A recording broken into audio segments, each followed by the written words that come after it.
Ayan, shoutout guys. Ayan, nandito po tayo ngayon sa Bitbit River Resort. Ayan. Ayan po yung mga motor guys. Yung mga may-ari niyan ay nasa tubig o di kaya nandyan sila sa gilid-gilid. Ayan po yung ilog guys. Ayan. May mga naliligo na po. Ayan. Tignan nyo guys, yung damo. Parang mamamatay na kahit sa tabi ng ilog. Hindi siya green. Ayan yung tubig guys. Ayan, pupunta tayo dun sa matubig. Ayun, malaking bato. Ayan. Nantay sa kabila pupunta guys. Simula dito. Hanggang dun sa baba. Naliligo. Yung mga taong naliligo. Maraming tao guys. Ayan, hello guys. Ayan, nandito na po tayo sa may likod ng bato na sinasabi ko nga kanina. Guys, kung ang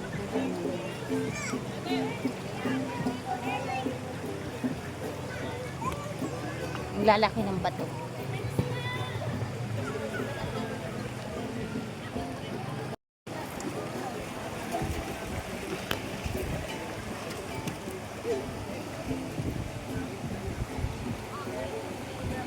Ayan guys, puro puno talaga.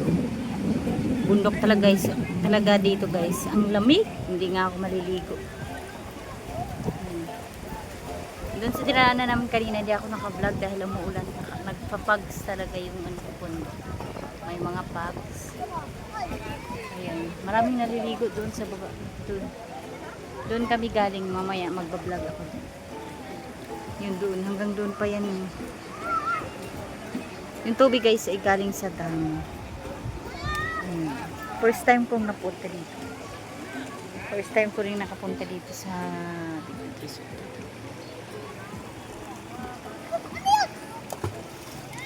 Naliligo yung aking umiikot yung tubig.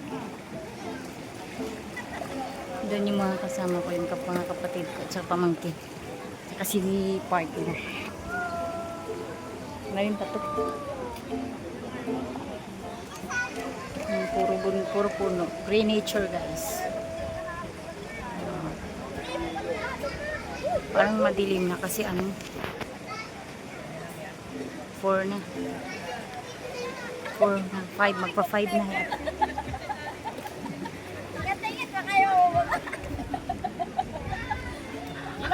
Oh, mag-hi po mo din sa akong vlog.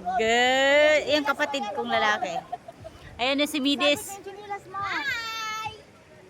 Ito si ate. Yung pamangkin ko, ay tumingin ka. 4 din yung mata niya. Sino ba yung anak kong 4 din yung mata? Ito yung pamangkin ko. Dong, tanaw diri dong. Say hi to my vlog. Dali na para masikat. Makitaan ka din kasi mga barkada ba? Oo nga. Oh, yung pamangkin.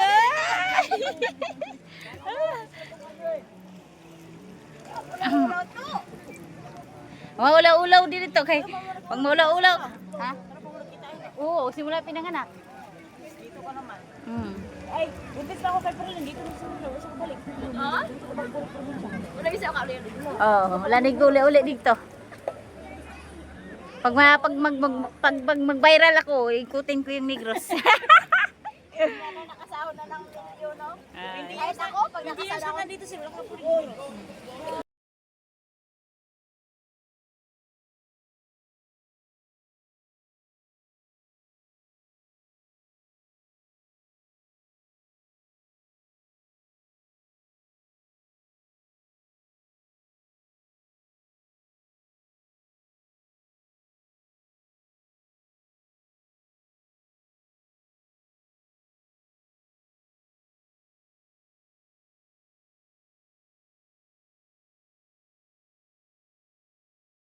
At saka si baby. Tapos yung anak ko, panganay. Yung lalaki ko anak. Ayan guys, sinong gustong pumunta dito? Ang ganda dito mag-swimming.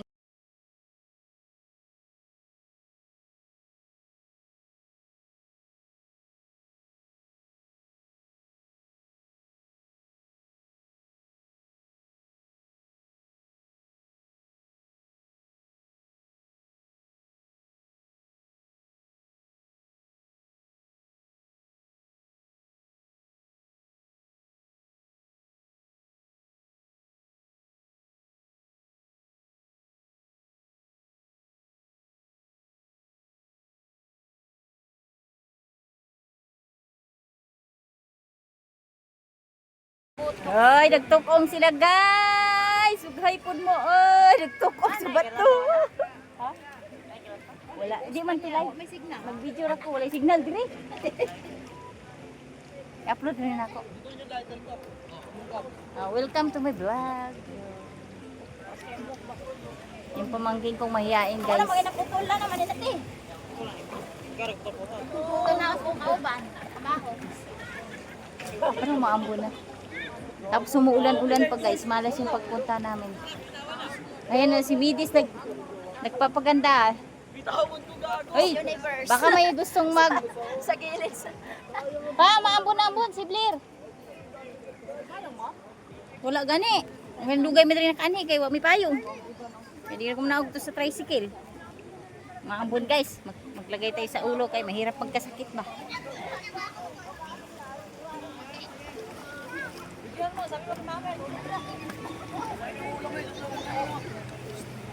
Ayan guys, magpandong tayo warang tagilansang sa krus. Parang hinday. Lipstick ko na yung lipstick mo mong binigay. Mani mahalit eh patay naman eh. Mamaya mag-vlog lang ako ulit dun sa baba. At yan guys, kami uuwi niya. At nakikita niyo naman po, umuulan na yan guys. Umuulan na po. Ayun, babalik na tayo doon sa malaking bato na yun. Ayun, doon ng pauwi. Daanan ng pauwi. Ayan. Kita niyo yung ulan na bumabagsak doon sa tubig. Lumalakas-lakas na yung ulan guys. At ang lamig. Kinakambing ako, Charles. Tara na at maglalakad na tayo papunta doon.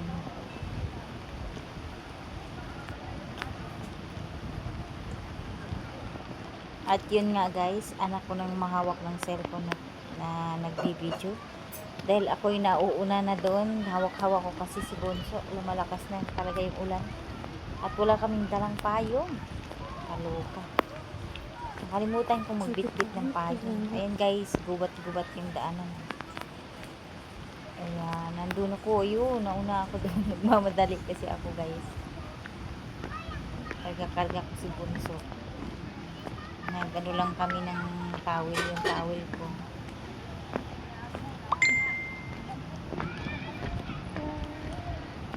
At kasunod ko yung ate ko. Yung ate kong mabait. Shout out kay Liti. Ano ba yung channel nga? Channel siya eh.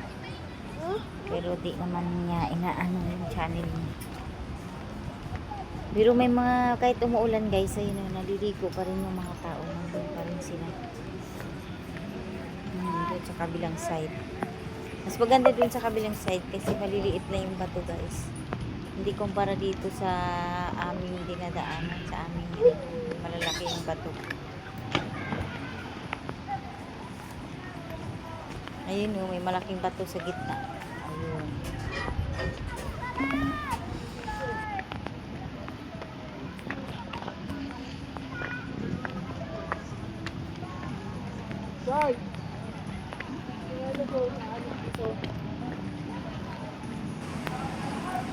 At ayun yung malaking bato guys, pati yung sa gitna, yung kulay white na yan, bato po yan. Ayan, malalaki yung bato sa gitna. At yan may mga nag-iihaw-ihaw din dyan sa gilid. Ayun yung malaking bato. Ayan yung pamangking ko dumaan. Nakatulukbong ng kanyang jacket. Ayan, andyan guys, so parang malalim. At may nakasulat dun sa kabilang bato na umaalon daw yan siya. Nakalagay dun sa may ano siya dun. Nakasulat dun sa kabilang side. Ayan. May naliligo. Sobrang laking bato yan guys. Ang laki niya. Ayan. Makikita nyo po. Ayan. Sobrang daming bato dito sa bandang kabila side guys. At ayun ako, nauuna na. Hirap maglakad kasi maraming bato. Ayun, maraming naliligo dun. Yun, sa gitna. Pero yung ano guys, yung pakiramdam, napakalamig ng hangin. Kasi nga, puro puno-puno. Kung makikita nyo na naman. Ayan, parang may cave. Ayan o. Ayan. Next time guys, magbabalik kami dito. Baka sa summer, ayan. Saglit lang kasi kami dito guys. Saglit lang kami, dumating kami, 4. Tapos siguro mga kulang-kulang 1 hour lang, umuwi na kami. Nauna kasi sila ni ate at saka yung kapatid kong lalaki at saka sila ni Midis.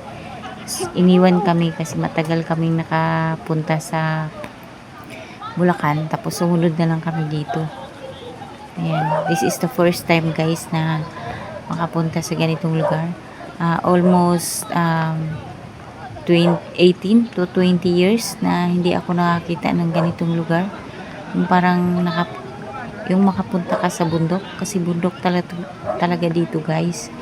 At yung daan nga kanina nung papunta kami dito ay nagpa-fogs. Yung bahay kasi nila ni ate sa Muson, San Jose del Monte, yan ganun. Tapos Muson, sa may Muson sila. Punta kami doon mga halos kulang-kulang 1 oras. Tapos galing doon hanggang dito 58 minutes. So halos 1 oras din. O di ba kung gaano kalayo yung pagbiyahe namin. Ayun nun makikita nyo guys yung mga puno. Nagpa-pugs, di ba? May konting pugs. Ayun, pagtuwa pa rin yung mga taong nandun sa gitna. Nag-uumpukan sila guys. Ayan, may parking. Daming mga motor. Parking. Yung pala nila dito, yung parking, 30 pesos. Yung 20, 30 yung motor. Hindi ko lang alam yung yung sasakyan na yung malalaki kung magkano. Pero yung tricycle namin doon lang nakaparking sa bandang labas, kaya sabi ni ate hindi na daw kasali yung doon, hindi na daw magbabayad kami, ganon.